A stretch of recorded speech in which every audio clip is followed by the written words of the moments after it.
अनाज की दुकान पर व्यापारी बैठा हुआ है, उस पर वो उठकर कहीं चले गया और कोई दूसरा व्यक्ति बैठ गया, भले वो उनका सेवक हो, नौकर हो, चाकर हुआ कर उस पर बैठा है, तो तुम उसको सेठ ही समझो। बोलो सही है कि गलत है? सुनार की दुकान पर, स्वर्णकांड की दुकान पर कोई बैठा था, सेठ जी कहीं चले गया, उसकी दुकान पर कोई दूसरा बैठ गया, तो अपन उसको सेठ ही समझे। टेलर की दुकान पर मशीन लगी है, कैंची रखी है, सुई रखी है, कपड़ा रखा है, टेलर अंदर चाय पीने चले गया, उसके दुकान पर कोई ग्राहक आया, उसकी सीट पर बैठ गया, तो लोग आकर कहेंगे टेलर साहब मुझे कपड़े सिलवाना है। वो टेलर नहीं है, पर वो टेलर की कुर्सी पर बैठा है, इसलिए टेलर कहला गया।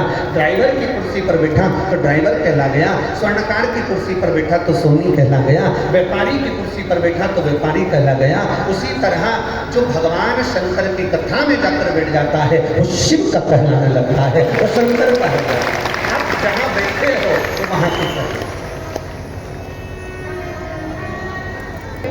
शिव महापुराण में भुलाने वाला कोई नहीं है, शिव महापुराण में लाने वाला कोई नहीं है, शिव महापुराण में बिठाने वाला कोई नहीं है, शिव पुराण करवाने वाला कोई नहीं है, शिव पुराण बाँचने वाला कोई नहीं है। शंकर इस कथा को बाँचते हैं यजमान के रूप में, जैसे शर्मा जी और अन्य जैसे यजमान के रूप में बैठे, तो शिव इन यजमान के रूप में बैठते हैं और शिव ही आकर इस पवित्र कथा को आपके रूप में श्रवण करते हैं। शिव के सिवा कुछ नहीं, शंकर के सिवा। हम जितना ले सकते हैं शिव महापुराण से उतना हम ले लें।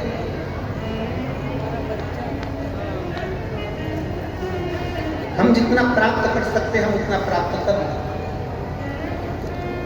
भगवान ब्रह्मदेव का चरित्र कलकत्ता में कह रहा था कि ब्रह्मा जी झूठ पर झूठ बोलते रहे, ब्रह्मा जी झूठ पर झूठ बोलते रहे, केतकी के फूल से झूठ बुलवाते रहे, गौ माता से झूठ बुलवाते रहे, आखिरी में ब्रह्मा जी का सिर काल भैरव ने काट दिया। ये कल की कथा में हमने श्रवण किया।